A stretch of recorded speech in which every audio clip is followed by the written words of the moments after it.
नमस्कार। आइए इस विश्लेषण में गोल्फ के एक बेहद खास और सच कहूं तो थोड़े नाजुक हिस्से को समझते हैं। हम बात कर रहे हैं गोल्फ रूल 13 पार्ट 2 की। ये वो रूल है जहां ग्रीन पर आते ही एक कैडी की जिम्मेदारियों का पूरा खेल बदल जाता है। तो चलिए इस डीप डाइव की शुरुआत करते हैं। Okay, let's dive into this. जरा इस सिचुएशन को इमेजिन कीजिए। ग्रीन पर बॉल बिल्कुल स्मूथली रोल हो रही है, टेंशन एकदम हाई है, नजरें बिल्कुल निशाने पर हैं और बॉल ठीक होल की तरफ बढ़ रही है। एक बहुत ही बढ़िया पुट। पर तभी अचानक एक बड़ा सवाल खड़ा होता है। क्या होगा अगर पुट की गई बॉल सीधे होल अटेंड कर रहे कैडी से जा टकराए? एक बॉल तेजी से आती है और वहां खड़े इंसान के पास तुरंत सही फैसला लेने का वक्त आ जाता है। देखिए, प्रोफेशनल गोल्फ में स्टेक्स इतने हाई होते हैं ना कि यहां हुई एक छोटी सी चूक भी पूरी चैंपियनशिप हरा सकती है। अब इस टेंशन वाली सिचुएशन को समझने से पहले ये जान लेना बहुत जरूरी है कि आखिर ये अटेंडिंग द फ्लैग स्टिक होता क्या है। देखिए, जब एक प्लेयर ग्रीन पर अपना पट खेलने की तैयारी करता है तो एक ऑफिशियल ड्यूटी के तौर पर कैडी फ्लैग स्टिक को पकड़ता है या उसके बिल्कुल पास खड़ा होता है। इसका मकसद एकदम क्लियर है, प्लेयर को होल की सही लोकेशन दिखाना। ये अपने आप में एक बहुत ही फोकस्ड काम है, जहां कैडी की नज़र बिल्कुल बॉल और गेम की स्पीड पर टिकी होती है। और यहाँ आता है सबसे बड़ा फर्क, जिसे हम एक तरह से रूल ऑफ कॉन्ट्रास्ट कह सकते हैं, जिस पर पेनल्टीज का ये पूरा खेल टिका होता है। एक तरफ है एक्सीडेंटल, यानी गलती से बॉल का टकराना, और ठीक दूसरी तरफ है डिलिबरेट, यानी जानबूझकर बॉल के रास्ते में आना। एक कैडी के लिए ना इन दोनों स्थितियों के बीच का बिल्कुल साफ अंतर समझना बेहद जरूरी है, क्योंकि सच कहूं तो यही वो धुरी है जिस पर कोर्स के सबसे सीरियस पेनल्टी डिसीजंस तय किए जाते हैं। तो सबसे पहले थोड़ी राहत की सांस लेते हैं। अगर बॉल एक्सीडेंटल रूप से यानी गलती से कैडी या उसके पकड़े हुए फ्लैग स्टिक से टकरा जाती है तो इसका नतीजा क्या होता है? 0 पेनल्टी। जी हाँ, एब्सोल्युटली नो पेनल्टी। ऐसे में उस कैडी की जान में जान आती है और घबराहट बिल्कुल खत्म हो जाती है। गेम को बस वहीं से आगे बढ़ाया जाता है जहां बॉल टकराने के बाद नेचुरली आकर रुक जाती है। तो कहने का मतलब ये है कि अगर अचानक ऐसी गलती हो भी जाए तो पैनिक करने की बिल्कुल जरूरत नहीं है। खेल बस उसी नई जगह से शुरू होगा जहां बॉल आकर रुकी है।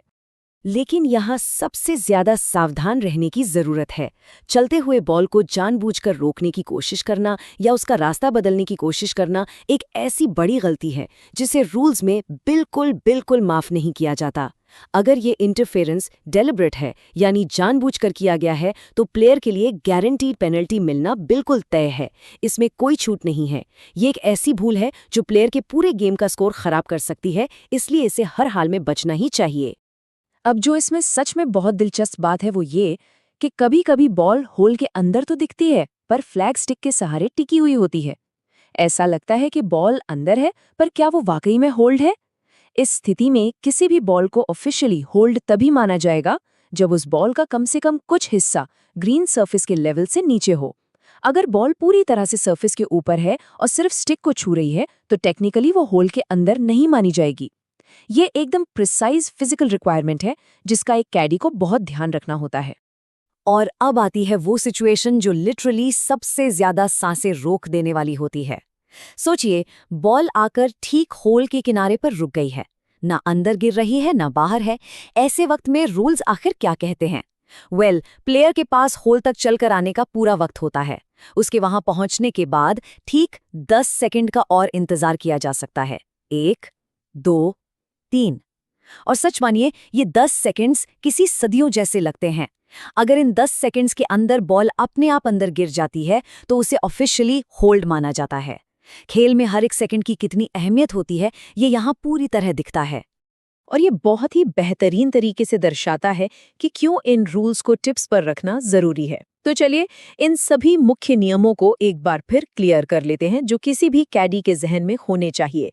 गलती से टकराने पर कोई पेनल्टी नहीं होती, जानबूझकर रोकने पर पक्का पेनल्टी लगती है। वो 10 सेकंड का ओवरहैंगिंग रूल तो हमेशा याद रखना ही है। और आखिर में होल्ड होने के लिए बॉल का कुछ हिस्सा ग्रीन सरफेस से नीचे होना जरूरी है।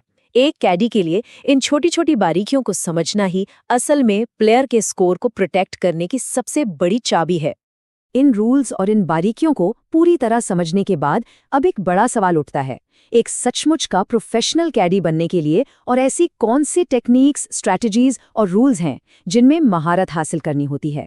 गेम को सिर्फ खेलना ही नहीं, उसके इन टेक्निकल पहलुओं को समझना ही एक ऑर्डिनरी एक्सपीरियंस को एक ट्रू प्रोफेशनल लेवल तक ले जाता है। नए नियमों को समझना और खेल की गहराई को बार-बार परखना एक ऐसी जर्नी है जो हमेशा चलती रहनी चाहिए। आखिर ग्राउंड पर लिया गया एक छोटा सा फैसला ही तय करता है कि एक कैडी ऑर्डिनरी है या एक चैंपियन का साथी। तो इस बारे में सोचिए जरूर।